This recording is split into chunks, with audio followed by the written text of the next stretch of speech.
Bismillahirrahmanirrahim. Dear students, Assalamu alaikum. Today I'm going to discuss with you and solve a very important, very comprehensive problem on capital budgeting from Charles T. Holmgren's Cost Accounting. This is a very comprehensive problem because it includes the treatment of income taxes, it includes the treatment of growth in the cash flows year by year, and very interesting treatment of working capital and so on. तो ये problem जो है तकरीबन इस level की है कि ACCA, सीमा, CIW, CFA के स्टूडेंट्स इसको अपनी प्रैक्टिस के लिए इस्तेमाल कर सकते हैं। होल्मग्रेन की रिप्यूट मैं आपके साथ शेयर कर चुका हूँ। इस तरह से ही है कि वो एक किसी भी टॉपिक की बहुत डेप्थ में, बहुत डिटेल में पहुँचते हैं। तो let's discuss what is written in the different statements of the problem. Sina supplies, leases and sells materials, tools and equipment, and also provides add-on services such as ground maintenance and waterproofing to construction and mining sites. तो ये business हो गया जी। Supplies provide करती हैं जी। Saina supplies company है जी। अच्छा जी। The company has grown rapidly over the past few years. इस growth की वजह से इनको जो है वो अपने कैलकुलेशंस और इंफॉर्मेशन सिस्टम में थोड़ा सा जो है वो सोफिस्टिकेशन की ज़रूरत महसूस हुई। Owner Saina Torrance faces that for the company to continue to scale, it needs to install a professional information system. इनको एक इंफॉर्मेशन सिस्टम की ज़रूरत है जिसके अंदर अकाउंटिंग इंफॉर्मेशन सिस्टम भी हो, जिसके अंदर सप्लाईज़ के हवाले से भी मॉड्यूल्स हों, जिसके अंदर ऑर्डर्स, रिसीविंग और डिलीवरी और वगैरह वगैरह सारा कुछ मौजूद। एक कोई अच्छा सा ERP ये काम सर अंजाम दे सकता है rather than relying on intuition and Excel analysis. So after some research, Sina CFO report back with the following data about a data warehousing and analytics system that she views as promising. तो एक system उन्होंने जो है वो identify किया CFO ने और उसके बारे में कुछ जो है वो डाटा कलेक्ट किया। ऑब्वियसली ऐसे ही होता है और नॉर्मली प्रैक्टिकली जो है ये जो है फाइनेंस डिपार्टमेंट या मैनेजमेंट अकाउंटेंट साहब जो है वो ये सारी इन्फॉर्मेशन पहले कलेक्ट करते हैं, रेलिवेंट इंफॉर्मेशन कलेक्ट करते हैं, रेलिवेंट कैश फ्लोज का डाटा कलेक्ट करते हैं और उसके बाद फिर उसको एक मखसूस शक्ल दी जाती है, एक रिपोर्ट की शक्ल में जो है वो हायर अथॉरिटीज़ के सामने पेश की जाती है। फाइनेंस डिपार्टमेंट के जो डायरेक्टर हैं या CFO हैं वो ये अपने असिस्टेंट्स के ज़रिए, मैनेजमेंट अकाउंटेंट के ज़रिए ये काम करवा लें। कुछ चीज़ें इसमें बहुत सिंपल हैं। स्टार्ट करते हैं। सिस्टम विल कॉस्ट, ये इनिशियल इन्वेस्टमेंट हो गई $750,000। फिर चूँकि हम इसमें टैक्स अप्लाई कर रहे हैं तो उस टैक्स पर्पसेस के लिए स्ट्रेट लाइन मेथड अप्लाई होगा। Depreciation it can be depreciated straight line to zero terminal value over a 5 years life. लेकिन ये आपको बता दिया गया है कि इसमें टर्मिनल वैल्यू तो नहीं है, लेकिन फिर भी जो है वो CFO जो है वो एक्सपेक्ट करते हैं कि $50,000 की ये सेल हो जाएगी। इसकी टर्मिनल वैल्यू $50,000 है। याद रहे इसमें थोड़ा सा ट्विस्ट है, और ट्विस्ट ये है कि टैक्स पर्पसेस के हवाले से ज़ीरो टर्मिनल वैल्यू आपको करने की इजाज़त है, यानी 5 years लाइफ लेने की इजाज़त है, यानी कि $750,000 डिवाइडेड बाई 5 करने से इसकी एनुअल डेप्रिसिएशन आ जाएगी।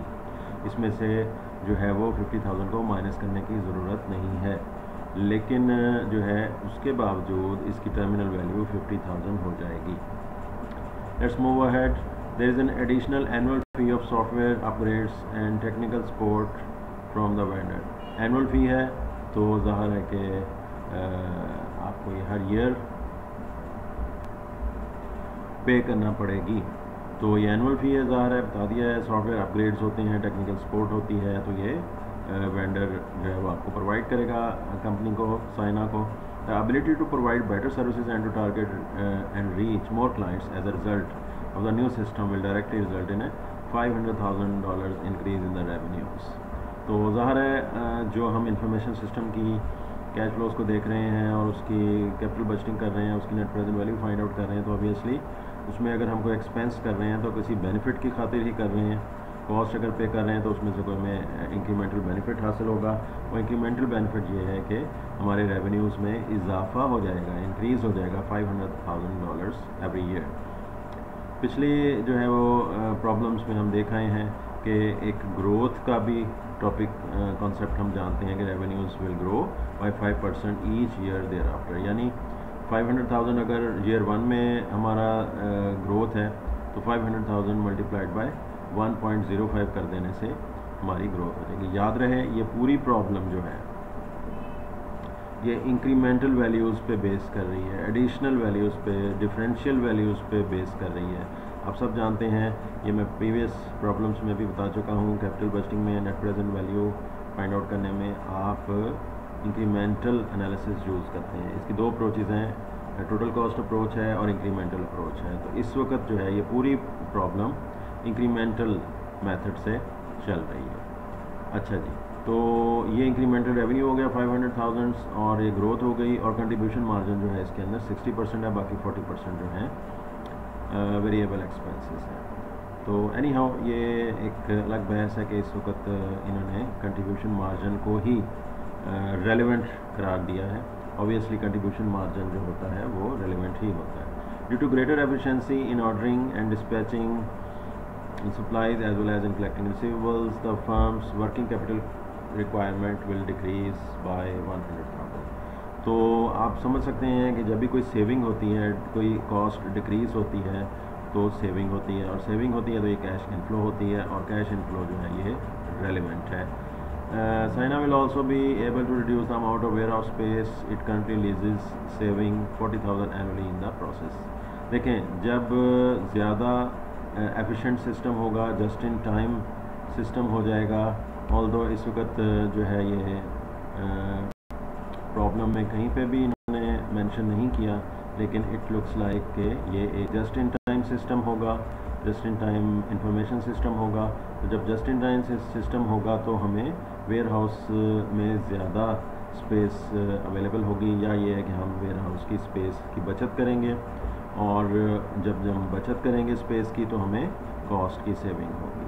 तो Saina supplies page and income tax of 30%। अब इस सारी आप प्रॉब्लम को अगर गौर से देखें तो आप समझ सकते हैं कि एक स्मार्ट एफिशिएंट इंफॉर्मेशन सिस्टम कर लेने की वजह से, यूज़ कर लेने की वजह से, जस्ट इन टाइम सिस्टम की वजह से हमें कहाँ कहाँ पे सेविंग हो रही है। That is all about the practical life. और इसी तरीके से मैनेजमेंट अकाउंटेंट्स जो हैं वो एक सिचुएशन, एक अपॉर्चुनिटी को देखते हैं और फिर ऑर्गेनाइजेशन को उसमें से जो है वो डिसीजन मेकिंग के नज़दीक तरीन ला के खड़ा कर देते हैं। ऐसी कैलकुलेशंस कर देते हैं, ऐसे परफॉर्मेंस, कैपिटल बजटिंग वगैरह जो है वो करके देंगे, और फिर उससे जो है वो डिसीजन मेकिंग में हेल्प करेंगे, और फाइनल डिसीजन जो है वो टॉप मैनेजमेंट का ही होगा। अच्छा जी, अब आगे इसकी रिक्वायरमेंट्स देख लेते हैं जी। If Saina decides to purchase and install the new information system, what is the expected incremental? ये देखें, incremental का लफ्ज़ आ गया, ठीक है जी। After tax cash flows from operations during each of the 5 year. तो अभी फ़िलहाल हम क्या चीज़ कर रहे हैं, एक रिक्वायरमेंट कर रहे हैं। फर्स्ट रिक्वायरमेंट है after tax cash flows from operations. पहले इस रिक्वायरमेंट को हम देख लेते हैं। इसके लिए थोड़ी सी हमें कैलकुलेशन करना होगी। लेट्स सी इसके लिए रिक्वायर्ड है। अभी मैंने आपके साथ जो सारा डाटा डिस्कस किया है, इसमें इनिशियल इन्वेस्टमेंट जो है ईयर 0 पे है 750,000, और वर्किंग कैपिटल जो हमारा रिड्यूस हो गया है 100,000 का, ये हमारी सेविंग हो गई है। तो ये हमारी जो है वो इनफ्लो हो गई है, तो ये ईयर 0 का। ये बहुत इंटरेस्टिंग बात है। देखें, इस वक्त हम बात कर रहे हैं इंक्रीमेंटल के हवाले से। इंक्रीमेंटल एनालिसिस के हवाले से जितना वर्किंग कैपिटल प्रीवियसली हमारा एक साल में होता था, उसकी बनिस्बत हमारा वर्किंग कैपिटल रिड्यूस हो गया है। तो इट मीन्स के इंक्रीमेंटली जो है ये हमारा, अगर कॉस्ट रिड्यूस हो गई है तो ये सेविंग हुई है, और अगर सेविंग हुई है तो ये हमारा इनफ्लो हुआ है, कैश इनफ्लो हुआ है, ठीक है जी। तो अब ईयर 0 पे अगर हमारी ये बचत हुई है तो ज़ाहिर है कि ईयर 5 पे जब ये प्रोजेक्ट एंड होगा तो सारा कुछ रिवर्स हो जाएगा। जब रिवर्स हो जाएगा तो यही जो वर्किंग कैपिटल की बचत है ये बचत होना ख़त्म हो जाएगी। जब ये बचत होना ख़त्म हो जाएगी तो इट मीन्स कि ये हमें बचत को वापस करना होगा और फिर ये कैश आउटफ्लो होगा at the end of year 5। इसको अगर आपको समझ नहीं आ रहा तो मैं एक आसान मिसाल से समझाता हूँ कि अगर हम इस तरीके से इंक्रीमेंटल के तौर पे ना चल रहे होते, हम सिंपली वर्किंग कैपिटल लिखते कि working capital at the start of the year 0, हमने एक वैल्यू ले ली, वो कैश आउटफ्लो होता है, आप सब जानते हैं। अगर वर्किंग कैपिटल किसी प्रोजेक्ट में डाला जाता है, अगर हम टोटल कॉस्ट अप्रोच के हवाले से चलें तो हमारा कैश आउटफ्लो होगा। यानी हमने बिज़नेस के आगाज़ में वर्किंग कैपिटल $1 लाख का डाल दिया, 5वें साल के अख्ताम पे वही वर्किंग कैपिटल हमें वापस आ जाता है। अगर ईयर 0 पे वही चीज़ जो है वो आउटफ्लो है, तो जब प्रोजेक्ट ख़त्म होगा तो फिर वो वापस होके उलट होके इनफ्लो हो जाएगी। तो यहाँ पे भी यही समझ लें कि अगर रिड्यूस हुआ है हमारा वर्किंग कैपिटल तो उसके यानी ईयर 0 पे, तो ईयर 5 के एंड पे वही वर्किंग कैपिटल हमारा इंक्रीज़ हो जाएगा, क्योंकि वो प्रोजेक्ट ख़त्म हो जाएगा। जब वो प्रोजेक्ट ख़त्म हो गया तो उसकी कंडीशंस ख़त्म हो गई। इसके बाद जैसे कि मैंने आपसे ज़िक्र किया था कि टैक्स पर्पसेस के लिए इसकी 5 ईयर्स लाइफ है और रेजिडुअल वैल्यू 0 करार दी गई है, तो इसकी डेप्रिसिएशन पर ईयर 150,000 है। इसकी टैक्स इम्प्लीकेशंस हैं, ये हम प्रीवियस प्रॉब्लम्स में भी डिस्कस कर रहे हैं। तो इसकी टैक्स इम्प्लीकेशन ये डिटेल के साथ में प्रीवियस वीडियो में आप सुन लीजिएगा कि कैश सेविंग किस तरह होती है डेप्रिसिएशन से, income tax cash saving depreciation से कैसे होती है, इसके बारे में मैं डिटेल से बात कर चुका हूँ। यहाँ पर मैं सिर्फ वर्किंग करूँगा। 30% टैक्स है और ये 45,000 जो है हमारी कैश सेविंग हो गई। ये हर साल होगी, ठीक है जी, क्योंकि डेप्रिसिएशन हर साल होगी। उसके बाद फिर 5वें साल के अख्ताम पे जो है इसके एसेट के डिस्पोजल होगा। डिस्पोजल भी आफ्टर टैक्स होगा, तो ये एक तरह की आमदनी होती है, इनफ्लो होता है। तो इसके ऊपर भी हमने टैक्स अप्लाई करके जो कुछ बाकी बचता है दैट इज़ 35,000। ये आप देख सकते हैं 1 - 0.30 टैक्स रेट है। 50,000 में ये डिस्पोजल हो जाएगा। जैसे कि मैंने आपके सामने शो किया था अपना रुझान कि ये JIT सिस्टम है, तो ये इसको आपके सामने ये ऑथर की भी ने भी इसको JIT सिस्टम कहा है। क्वेश्चन में शायद वो इसको मेंशन नहीं कर सके, लेकिन ये है कि ये एक JIT सिस्टम ही है जो कि क्वेश्चन में मेंशन नहीं हो सका और यहाँ पे उन्होंने उसको मेंशन कर दिया। अच्छा जी, अब हम इन अवेलेबल डाटा की मदद से फर्स्ट रिक्वायरमेंट को करते हैं और इसके अंदर जो है पुट करते हैं। 5 साल का आपके सामने जो है ये हम इसको फाइंड आउट करने जा रहे हैं। Cash flows from operations, incremental revenue आ गया 500,000, 1.05 से मल्टीप्लाई करते जाएँ, 525,000 आ गया। 525,000 को 1.05 से मल्टीप्लाई कर दिया, 551,000 आ गया, एंड सो ऑन, ये करते चले जाएँ। इसमें 60% से मल्टीप्लाई करें, ये कंट्रीब्यूशन मार्जिन आ गया 500,000 का 60%, ये आपके सामने मैंने ये लिख दिया, ये आपको नज़र आ रहा है लिखा हुआ। लीजिंग का जो रेंट सेविंग है वो 40,000 हो गई और अपग्रेड टेक्निकल सपोर्ट हर साल जो चलेगी 75,000 हो गई। और ये हमारी pre tax incremental cash flows from operations आ गई। इसके ऊपर हमने टैक्स अप्लाई कर दिया, 30% टैक्स माइनस करने के बाद हमारी ये annual after tax incremental cash inflows from operation होगी। इस वैल्यू को हम जो है वो अपनी सेकंड रिक्वायरमेंट में ले जाएंगे और उसको यूज़ करेंगे। सेकंड रिक्वायरमेंट को देख लेते हैं जी।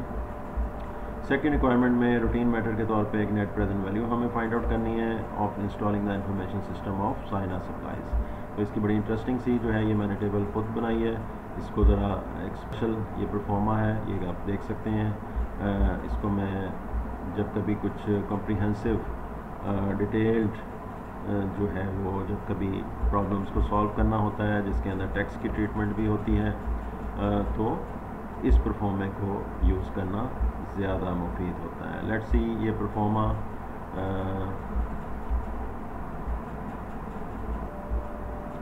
तो ये परफॉर्मा जो है net present value find out कर रहा है। इसमें ये टिपिकल परफॉर्मा है, इसके अंदर इनिशियल इन्वेस्टमेंट है, ठीक है जी। यहाँ पे मशीन नहीं है तो यहाँ पे इंफॉर्मेशन सिस्टम है, ठीक है जी। इनिशियल इन्वेस्टमेंट 750,000 हो गई। इसमें जो भी मैंने ये ब्लू कलर में मेंशन किए हुए हैं दीज आर कैश आउटफ्लोज, बाकी सारे इनफ्लोज हैं। तो 750,000 आउटफ्लो हो गया। वर्किंग कैपिटल डिक्रीज़, क्योंकि हमारा वर्किंग कैपिटल डिक्रीज़ हुआ है तो ये कैश इनफ्लो है, ये आपके सामने लिख दिया। ये प्रीवियस परफॉर्मेंस है, फर्स्ट रिक्वायरमेंट से annual after tax cash flows from operation से हमने कैलकुलेट की हुई है, वैल्यूज एज इट इज़ मैंने यहाँ पे पुट कर दी हैं 5 ईयर्स के लिए। और इनकम टैक्स कैश सेविंग ये कैलकुलेशन हमने प्रीवियस रिक्वायरमेंट में देख ली है, 45,000 है, 5 साल ये हमारी कैश सेविंग होती जाएगी। 5वें साल के अख्ताम पे टर्मिनल डिस्पोजल वैल्यू है, आफ्टर टैक्स वैल्यूज़ की मैंने यहाँ पुट कर ली है। और इंक्रीज़ ऑफ वर्किंग कैपिटल, यहाँ पे वर्किंग कैपिटल डिक्रीज़ हुआ था और यहाँ पे वर्किंग कैपिटल इंक्रीज़ हो गया है दोबारा से, क्योंकि चीज़ें जो हैं वो रिवर्स हो गई हैं, प्रोजेक्ट ख़त्म हो गया है, ठीक है। जो बचत चल रही थी इस प्रोजेक्ट की वजह से वर्किंग कैपिटल जो डिक्रीज़ हुआ था वो डिक्रीज़ होने का इफ़ेक्ट ख़त्म हो गया है, लिहाजा वो वापस अपनी जगह पे आ जाएगा। तो ये हमारी कैश आउटफ्लो हो गई, ठीक है जी। अच्छा जी, अब ये इस परफॉर्मे में ज़रा देखिए थोड़ा सा इसमें जो है अब टोटल की तरफ हम आ जाते हैं। ये आपके सामने एक्सेल है, इसमें हमें टोटल्स करने की भी सहूलत है। तो ईयर 0 पे हमारे पास 2 कैश फ्लोज हैं, एक इनफ्लो है एक आउटफ्लो है, तो इसका जो है वो नेट हमने निकाल लिया। इसी तरह से ये दोनों इनफ्लोज हैं, इसलिए हमने इसमें एक्सेल में फार्मूला लगाया। तो ये जितनी भी कैश फ्लोज हैं इनिशियल इन्वेस्टमेंट से लेके यहाँ जितने भी सेल्स हैं, इसमें जो कुछ भी होगा ये हमने ऐड कर लिया है, ठीक है जी। तो ये ऐड करते करते सेम फार्मूला आगे चलता चला गया एक्सेल में। और फिर यहाँ पे एक थोड़ी सी बात वजाहत तलब है, क्योंकि 100,000 जो है हमारी, ये मैं इसको ज़रा कॉमा स्टाइल कर लूँ, तो 100,000 जो है हमारी कैश आउटफ्लो है, बाकी सारे इस कॉलम में इनफ्लोज हैं।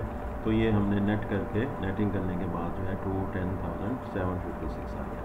अकॉर्डिंगली 12% डिस्काउंट रेट है, रिक्वायर्ड रेट ऑफ रिटर्न है, हमने डिस्काउंट फैक्टर्स लगा दिए और फिर ये हमारी प्रेजेंट वैल्यूज़ आ गई। प्रेजेंट वैल्यूज़ जो है फिर हमने उसको ऐड लेस कर लिया और फिर ये नेट प्रेजेंट वैल्यू आ गया 214,505। अच्छा जी, अब इसमें सबसे अहम एक और रिक्वायरमेंट नॉर्मली हुआ करती है, जो इस किस्म के डिसीजन मेकिंग के क्वेश्चंस होते हैं, प्रॉब्लम्स होते हैं, केसेस होते हैं, उसमें हमेशा ये नॉर्मली कहा जाता है what non financial factors you would consider in making the decision about the information system. जिस वक्त हायर अथॉरिटीज टॉप मैनेजमेंट के अंदर मीटिंग चल रही होती है, तो उस वक्त मार्केटिंग, HR, फाइनेंस डायरेक्टर्स जो है वो डिस्कस करते हैं, तो उसमें कुछ नॉन फाइनेंशियल जो है वो फैक्टर्स भी डिस्कस किए जाते हैं उस डिसीजन के फाइनल डिसीजन तक पहुँचने के लिए। तो लेट्स सी क्या इसमें जो है वो अदर फैक्टर्स हो सकते हैं। तो अदर फैक्टर्स में जो है करने से पहले नेट प्रेजेंट वैल्यू 214,506 आ गई है, पॉजिटिव है, बहुत अच्छी है, लुक्रेटिव है। तो Saina will have so the company should go for the new data warehousing and analytics system. तो रिक्वायरमेंट नंबर 2 का नतीजा ये है कि अब हम आते हैं डिसीजन की तरफ। Saina will have a net NPV of 214,506 with the new data warehousing and analytics system based on the financial quantitative factors। तो ये एक अट्रैक्टिव इन्वेस्टमेंट महसूस हो रही है। क्वालिटेटिव फैक्टर्स क्या हो सकते हैं? इसमें सबसे अहम बात यह है कि अगर तो कंपनी अडॉप्ट नहीं करती इस किस्म के एनालिटिक्स सिस्टम को, और आजकल का दौर जो है डाटा एनालिटिक्स का है, तो कंपनी जो है वो ऐसा ना कर सकी, तो इसका मतलब है कि दूसरों के मुकाबले में साइना को एक डिसएडवांटेज होगा, कंपेटिटिव डिसएडवांटेज होगा। ऑब्वियसली अगर एक कंपनी ऐसा कर लेती है तो इसको एडवांटेज होगा, कंपेटिटिव एडवांटेज होगा। तो दूसरे पॉइंट ये हो सकता है कि इस तरीके से वर्कर्स को जो है वो एक एडिशनल एक्सपर्टीज़ मिलेगी और वो जो है data warehousing and analytics system के ज़रिए अपने दूसरे प्रोजेक्ट्स के अंदर भी इसको एम्प्लॉय कर सकेंगे और इस तरीके से जो है कंपनी बहुत फ़ायदे में रहेगी। सो अपना फीडबैक दीजिएगा कमेंट सेक्शन में।